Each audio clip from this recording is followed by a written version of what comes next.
안녕하세요. 귀티나는 인생입니다. 오늘 영상은 60대 이후 행복은 얼마나 혼자 잘 견딜 수 있는가에 달려있다. 로 정해보았습니다. 영상이 도움이 되신다면 구독, 좋아요로 응원해 주시면 큰 힘이 될 것 같습니다. 자, 그럼 시작합니다.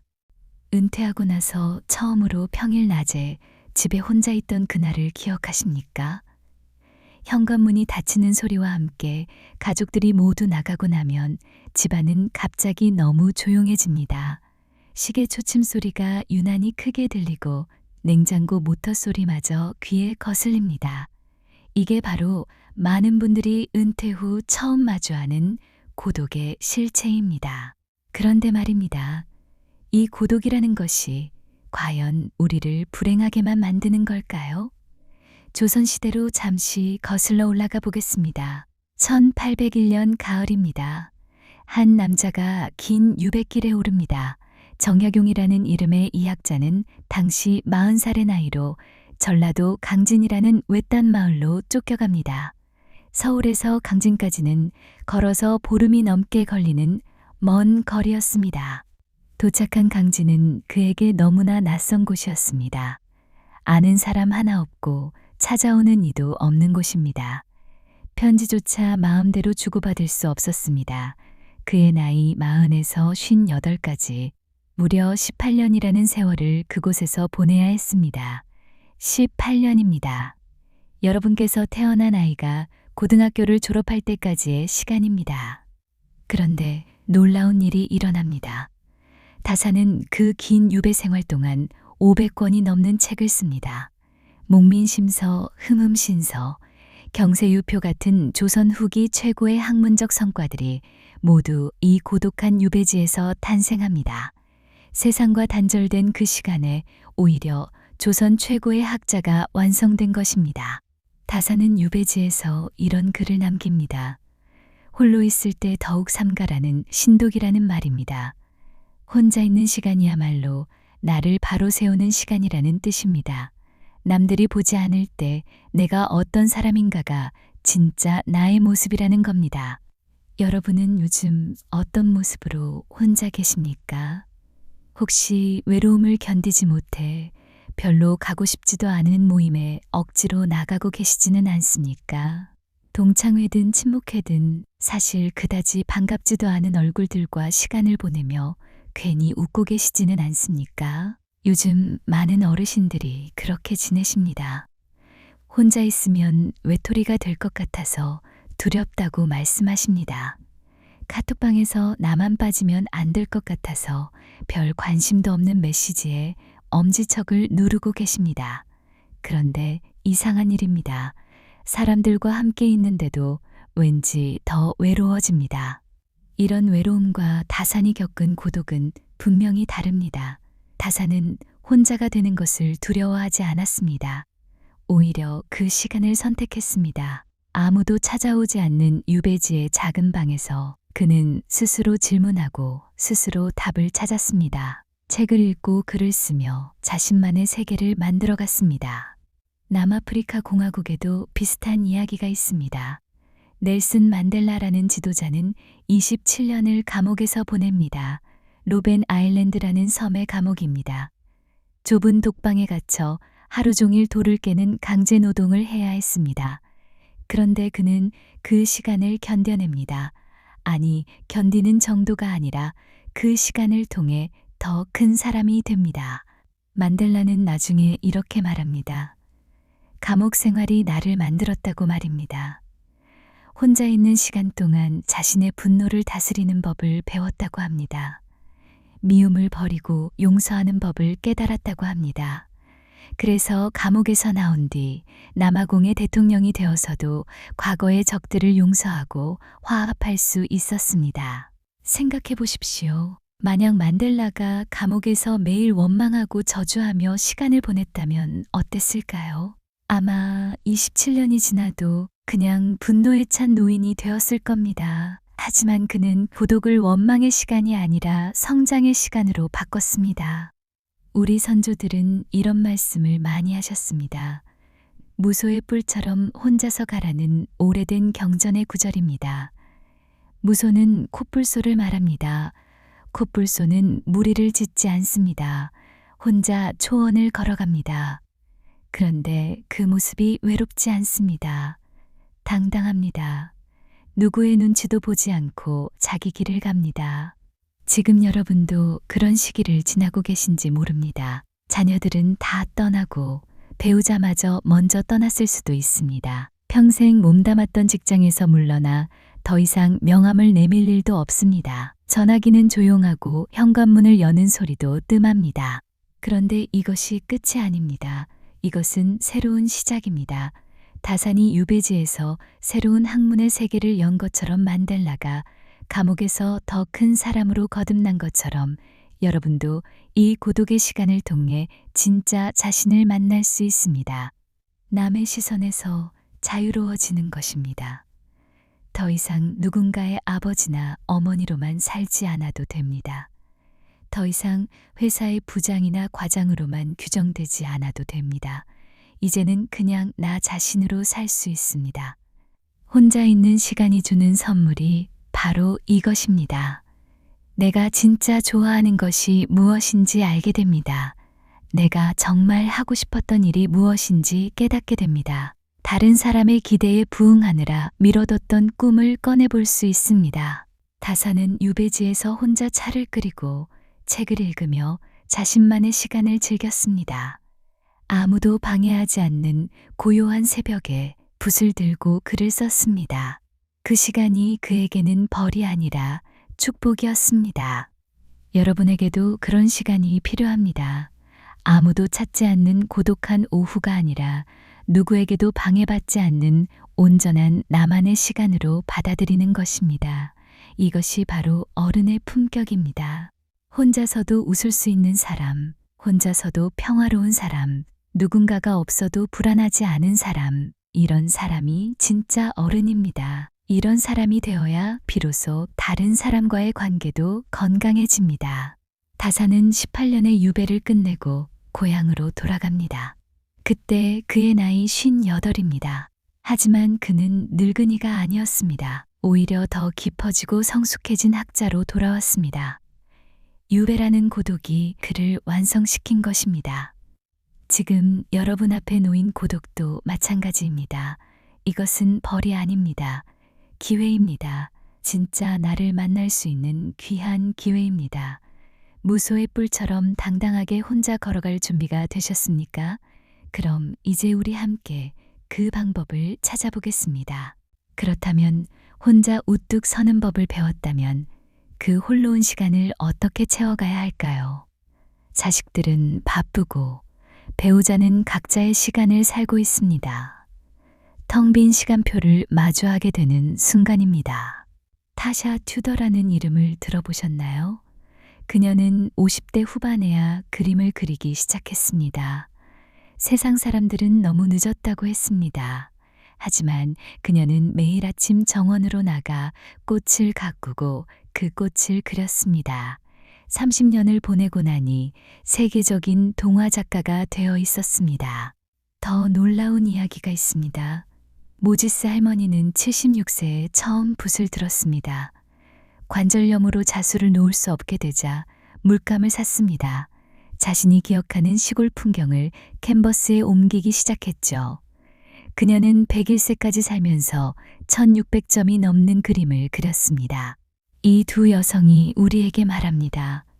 행복은 누군가 가져다 주는 것이 아니라고요. 내 손으로 만들어내는 것이라고요. 우리 어르신들 중에도 이런 분들이 많습니다. 70대 중반의 한 할아버지는 은퇴 후 서예학원에 다니기 시작했습니다. 돋보기를 끼고 먹을 갈면서 그는 생각했답니다. 평생 남의 눈치를 보며 살았는데 이제 글씨 하나만큼은 내 마음대로 쓸 수 있다고요. 2년이 지나자 그의 글씨는 동네 문화센터에 걸렸습니다. 또 어떤 할머니는 아파트 베란다에 상추를 키웁니다. 스티로폼 박스에 흙을 담아 매일 아침 물을 줍니다. 그 상추가 자라는 걸 보며 그녀는 말합니다. 내가 돌보는 것이 생겨나니 하루하루가 달라졌다고요. 누군가가 나를 기다리는 시간이 생겼다고요. 우리 속담에 이런 말이 있지 않습니까? 구르는 돌에는 이끼가 끼지 않는다고요. 가만히 있으면 몸도 마음도 굳어버립니다. 화려한 골프장을 찾아다닐 필요는 없습니다. 집 앞 텃밭에서 땀 흘리는 것으로 충분합니다. 어느 80대 할머니의 이야기입니다. 그녀는 매일 아침 6시에 일어나 밥을 짓습니다. 아무도 먹으라고 재촉하지 않습니다. 그냥 혼자 밥을 짓습니다. 쌀을 씻고 물을 맞추고 불을 조절합니다. 그 시간이 그녀에게는 명상입니다. 주변 사람들이 물었답니다. 왜 그렇게 사느냐고요? 배달 음식도 많은데요. 그녀가 대답했습니다. 이게 고생이 아니라 나를 살아있게 하는 일이라고요. 내 손으로 밥을 짓는 동안 나는 쓸모 있는 사람이라고요. 그렇습니다. 거창한 취미가 아니어도 됩니다. 세상을 놀라게 할 작품이 아니어도 됩니다. 매일 같은 시간에 일어나 같은 일을 반복하는 것, 그것이 바로 의식입니다. 리추얼입니다. 타샤 튜더가 매일 정원에 나간 것처럼 우리도 우리만의 리추얼을 만들어야 합니다. 어떤 분은 매일 아침 신문을 읽고 기사를 노트에 필사합니다. 어떤 분은 점심 후 30분씩 걷습니다. 어떤 분은 저녁 7시만 되면 뜨개질을 시작합니다. 누가 시킨 것도 아니고 누가 알아주는 것도 아닙니다.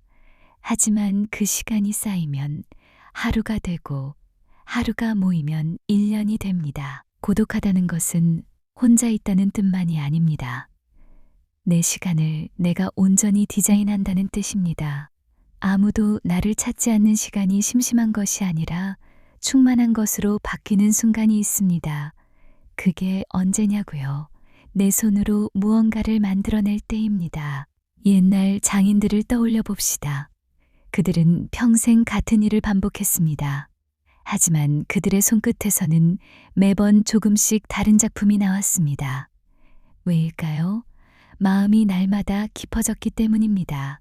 여러분은 어떤 장인이 되고 싶으십니까?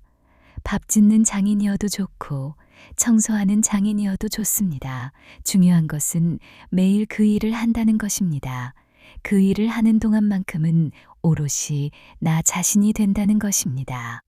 타샤 튜더는 말했습니다. 나는 정원을 가꾸는 것이 아니라 나 자신을 가꾸는 것이라고요. 꽃이 피는 것을 보며 나도 아직 피어날 수 있다는 것을 믿게 된다고요. 모지스 할머니도 말했습니다. 그림을 그리는 동안 나는 76세가 아니라 7세라고요. 고독을 견디는 비법은 거창한 철학이 아닙니다. 매일 손을 움직이는 것입니다. 무언가를 만들어내는 것입니다. 그 작은 성취감이 쌓이고 쌓이면 어느새 우리는 더 이상 외롭지 않습니다. 우리에겐 우리가 돌봐야 할 것들이 생겼기 때문입니다. 그래서 이제 한 걸음 더 나아가야 합니다. 혼자 단단하게 선 다음에는 그 단단함을 바탕으로 다시 사람들과 만나는 법을 배워야 합니다. 하지만 이번엔 다릅니다. 예전처럼 서로에게 매달리는 관계가 아니라 각자 단단하게 선 채로 만나는 관계입니다. 어떻게 그게 가능할까요? 그 이야기는 다음 시간에 함께 나눠보겠습니다. 스스로 밥을 짓고 방을 닦는 그 소박한 일상들이 쌓여가면서 우리는 비로소 깨닫게 됩니다. 혼자 있는 시간이 결코 외로운 게 아니라 충만할 수 있다는 것을요. 그런데 말입니다. 이렇게 혼자만의 시간을 풍요롭게 가꿀 줄 아는 사람에게 또 하나의 숙제가 남아 있습니다. 바로 관계입니다. 평생을 누군가를 위해 살아온 우리 세대에게 관계란 참 복잡한 문제입니다. 특히 자식과의 관계는 더욱 그렇습니다. 서울 종로구에 사시는 72살 김영희 씨의 이야기를 들어보실까요? 김 씨는 30년을 넘게 시장에서 반찬 가게를 운영하셨습니다. 새벽 4시에 일어나 국을 끓이고 나물을 무치고 생선을 구웠습니다. 그렇게 번 돈으로 세 자녀를 모두 대학까지 보냈습니다. 큰아들은 변호사가 되었고 둘째 딸은 교사가 되었고 막내 아들은 회사에 다닙니다. 자식들이 다 장성하고 각자의 가정을 꾸렸을 때 김 씨는 이제 좀 쉴 수 있겠다고 생각했습니다. 손주들도 봐주고 자식들 집에 반찬도 갖다 주고 그렇게 여생을 보내리라 생각했습니다. 그런데 현실은 달랐습니다. 큰아들 집은 며느리가 냉큼 사절했습니다. 자기 친정엄마가 봐줄 거라고요. 둘째 딸은 맞벌이라 바쁘다며 방학 때만 가끔 봐달라고 했습니다. 막내 아들은 아예 결혼을 미루고 있습니다. 김 씨는 서운했습니다. 서운함을 넘어 억울하기까지 했습니다. 내가 이 자식들을 위해 얼마나 희생했는데 이제 나는 필요 없단 말인가. 밤마다 그 생각에 잠을 이루지 못했습니다. 그러다 어느 날 동네 경로당에서 만난 친구 한 분이 이런 말씀을 하셨답니다. 자식이 부모를 안 찾는 게 아니라 부모가 너무 찾아가는 거 아니냐고요. 우리가 자식들 독립시키느라 그렇게 애썼으면서 정작 우리는 왜 자식한테서 독립을 못하냐고요. 그 말이 김 씨의 가슴을 찔렀습니다. 레바논 출신의 시인 칼릴 지브란이 쓴 예언자라는 책이 있습니다. 그 책에 이런 구절이 나옵니다. 함께 있되 거리를 두라고요. 사원의 기둥들도 서로 떨어져 서 있다고요. 너무 가까이 붙어 있으면 기둥이 사원을 떠받칠 수가 없다는 겁니다. 오히려 적당한 거리를 두고 있을 때 건물이 튼튼하게 서 있을 수 있다는 거죠. 생각해 보십시오. 우리는 평생을 자식과 한 몸처럼 살아왔습니다. 자식이 아프면 내가 아픈 것 같고, 자식이 기쁘면 내가 기쁜 것 같고요. 그런데 이제는 자식도 어른이 되었습니다. 그들에게도 그들만의 삶이 있고, 그들만의 가정이 있습니다. 우리가 정말 자식을 사랑한다면 이제는 그들을 놓아줄 줄도 알아야 하지 않을까요? 부산에 사시는 75세 박문수 씨는 5년 전부터 아예 독립선언을 하셨다고 합니다. 명절에도 자식들 집에 안 가신답니다. 대신 여행을 가십니다. 처음에 자식들이 서운해했습니다. 아버지가 우릴 멀리 하신다고요. 그런데 박 씨는 이렇게 말씀하셨답니다. 내가 너희를 멀리하는 게 아니라 너희에게서 독립하는 거라고요. 나도 내 인생을 살아야 한다고요. 그렇게 몇 년이 지나자 신기한 일이 벌어졌습니다. 오히려 자식들이 아버지를 더 자주 찾기 시작한 겁니다. 아버지 뭐 하시나 궁금해서 전화도 하고 주말에 찾아오기도 하고요. 박 씨가 여행 사진을 SNS에 올리면 자식들이 댓글을 달며 부러워합니다. 자기네 아버지가 이렇게 멋있었나 새삼 놀라워하기도 합니다. 이게 바로 거리의 미학입니다. 너무 가까이 있으면 당연하게 여깁니다. 조금 떨어져 있으면 그리워집니다. 여러분도 혹시 자식에게 너무 매달려 계시지는 않으신가요? 자식이 전화 한 통 안 한다고 서운해 하시지는 않으신가요? 우리 속담에 이런 말이 있습니다. 가까운 사이일수록 새길을 두라고요. 새길이란 작은 길, 작은 여유를 말합니다. 부부 사이도 그렇고 부모 자식 사이도 그렇습니다. 24시간 붙어 있으면 서로 답답합니다. 적당히 떨어져서 각자 할 일하고 각자 숨 쉴 공간이 있어야 관계가 건강합니다. 경기도 수원에 사시는 69살 이순자 씨는 요즘 서예를 배우십니다. 일주일에 3번 동네 문화센터에 가셔서 붓글씨를 쓰십니다. 처음에는 그냥 시간이나 때우려고 시작했는데 이제는 푹 빠지셨답니다. 먹가는 냄새도 좋고 하얀 화선지에 먹물이 스며드는 것도 좋고요. 그런데 더 좋은 건 따로 있답니다. 이 씨가 서예를 시작하고 나서 딸이 더 자주 연락을 한다는 겁니다. 엄마 오늘 서예 수업 가는 날이죠 하면서요. 엄마가 뭔가 재밌는 일을 하고 계시니까 딸도 마음이 편한가 봐 봅니다. 예전에는 전화할 때마다 엄마가 집에만 계시는 게 미안했답니다. 나는 직장에서 바쁘게 살고 있는데 엄마는 집에서 혼자 뭐 하시나 걱정되고 미안하고 그랬대요. 그런데 이제는 다릅니다. 전화하면 엄마가 이런저런 얘기를 신나게 하십니다. 오늘 무슨 글씨를 썼고 선생님이 뭐라고 칭찬하셨고 같이 수업 듣는 할머니가 어떻고요. 딸은 그 얘기를 들으며 웃습니다. 우리 엄마 참 귀엽다고 생각합니다. 여러분, 이게 바로 답입니다. 자식이 나를 챙기게 만들려고 애쓰지 마십시오. 내가 바빠서 자식이 나를 궁금해하게 만드십시오. 내 삶이 재미있어서 자식이 나를 부러워하게 만드십시오. 그러면 관계는 저절로 좋아집니다. 물론 쉽지 않습니다. 평생을 자식 중심으로 살아온 사람이 하루아침에 나 중심으로 사는 게 어디 쉬운 일인가요? 죄책감도 들고 불안하기도 하고 그럴 겁니다. 그래도 한번 해보십시오. 용기를 내보십시오. 전라도 광주에 사시는 70살 최정희 씨는 작년에 남편과 함께 제주도로 한 달 살기를 다녀오셨답니다. 아들 둘이 반대했습니다. 나이 드신 분들이 왜 그런 고생을 하냐고요. 집에서 편하게 계시지요. 하지만 최 씨 부부는 단호했습니다. 우리도 우리 인생 살아야 한다고요. 제주도에서 한 달을 지내는 동안 두 분은 정말 행복하셨답니다. 아침에 일어나면 바다를 보러 산책을 나가고 오후에는 도서관에서 책을 읽고 저녁에는 근처 식당에서 맛있는 걸 먹고요. 아들들한테 사진도 보내고 영상통화도 했습니다. 신기하게도 아들들이 오히려 부러워하더랍니다. 우리도 언젠가 저렇게 살고 싶다고요. 그리고 두 분이 서울로 돌아왔을 때 아들들이 공항까지 마중을 나왔답니다. 평소에는 바쁘다며 잘 안 오던 아들들이요. 그날 저녁 온 가족이 모여 외식을 했습니다. 아들들이 제주도 이야기를 궁금해하며 이것저것 물어봤습니다. 최 씨는 그날 참 행복했다고 하십니다. 혹시 이런 생각 드시나요? 나는 그렇게까지 할 용기가 없다고요. 괜찮습니다. 거창하게 제주도까지 갈 필요는 없습니다. 동네 문화센터에서 뭐든 배워보는 것도 좋고요. 매주 수요일은 친구들과 영화 보는 날로 정하는 것도 좋습니다.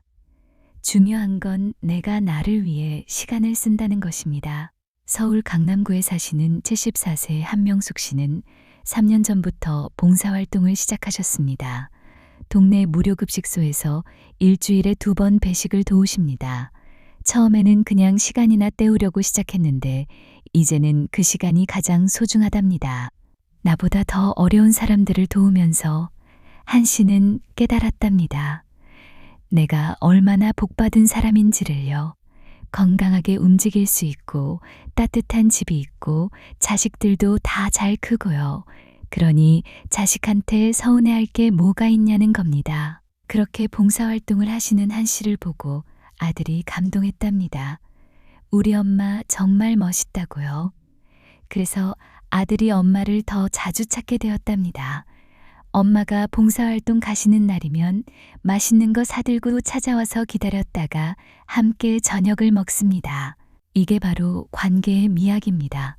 내가 당당하게 서 있을 때 사람들이 나를 존중합니다. 자식도 마찬가지입니다.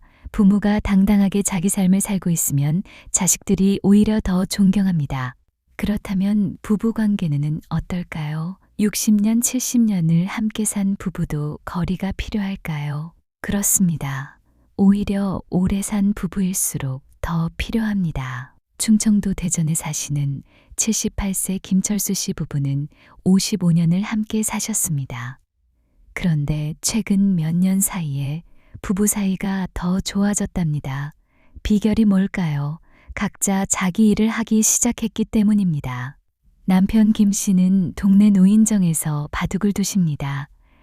일주일에 4번 정도 가서 친구들과 바둑을 두고 막걸리도 한잔 하고 오십니다. 아내 홍순례 씨는 교회에서 성가대 활동을 하십니다. 매주 화요일과 목요일은 성가대 연습이 있어서 교회에 가십니다. 예전에는 24시간 붙어 지냈습니다. 그러다 보니 서로 잔소리가 늘었습니다. 당신 그렇게 하면 안 된다, 이렇게 해야 한다, 서로 간섭이 심했습니다.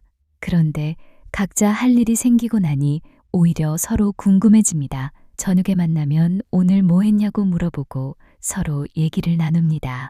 홍 씨가 말씀하십니다. 평생을 같이 살았지만 서로 떨어져 있을 때가 더 보고 싶더래요. 김 씨도 맞장구 치십니다. 바둑 두다가도 집에 가서 마누라 얼굴 봐야겠다는 생각이 든대요. 여러분도 한번 생각해 보십시오. 배우자와 24시간 붙어 계시나요? 그러다 보니 서로 답답하지는 않으신가요? 용기를 내서 각자 자기만의 시간을 가져보십시오. 그러면 관계가 더 좋아질 겁니다. 물론 이게 쉬운 일은 아닙니다. 특히 우리 세대는 평생을 누군가를 위해 살아왔습니다. 남편을 위해, 자식을 위해, 부모님을 위해요. 그러다 보니 정작 나는 없었습니다. 이제라도 나를 찾아야 합니다. 나를 위해 시간을 써야 합니다. 강원도 춘천에 사시는 71살 정미경 씨는 작년에 혼자 첫 해외여행을 다녀오셨습니다. 베트남 다낭으로요. 남편도 자식들도 다 반대했습니다. 혼자 가면 위험하다고요. 하지만 정 씨는 고집을 부렸습니다. 평생 가족 뒷바라지만 하다가 죽기 전에 한 번쯤은 나를 위해 살고 싶다고요. 다낭에서 일주일을 혼자 보내는 동안 정 씨는 정말 행복하셨답니다. 아무도 간섭하는 사람 없이 내가 하고 싶은 대로 할 수 있었습니다. 아침에 늦게 일어나도 되고 밥 먹기 싫으면 안 먹어도 되고요. 그렇게 자유로울 수가 없었답니다. 그리고 돌아와서 깨달았답니다. 내가 행복해야 가족도 행복하다는 것을요. 내가 희생하고 참는다고 가족이 행복한 게 아니더랍니다. 오히려 내가 불행하면 가족도 불편해합니다. 내가 행복하게 웃고 있으면 가족도 편안해합니다.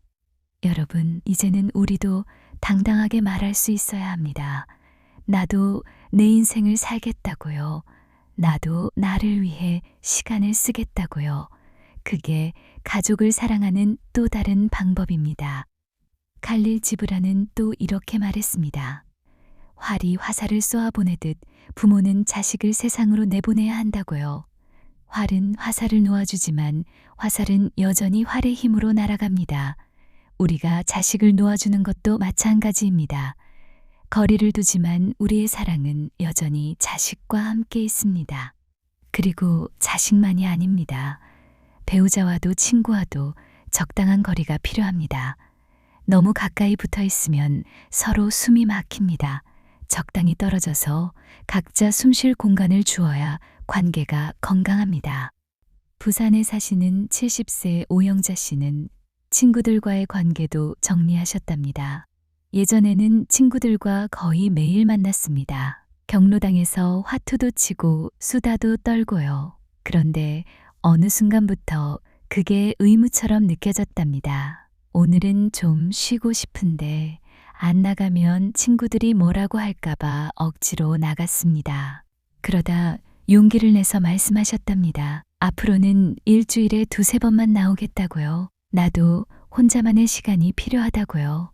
처음에 친구들이 서운해했습니다. 그런데 오 씨는 흔들리지 않았습니다. 대신 만날 때는 더 집중해서 친구들과 시간을 보냈습니다. 몇 달이 지나자 친구들도 이해하게 되었답니다. 그리고 이제는 오히려 친구들도 각자 자기 시간을 갖기 시작했답니다.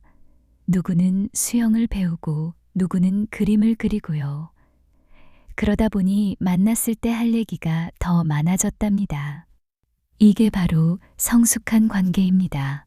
서로에게 의무감으로 매달리는 게 아니라 각자 독립적으로 서되 필요할 때 서로 기대는 겁니다.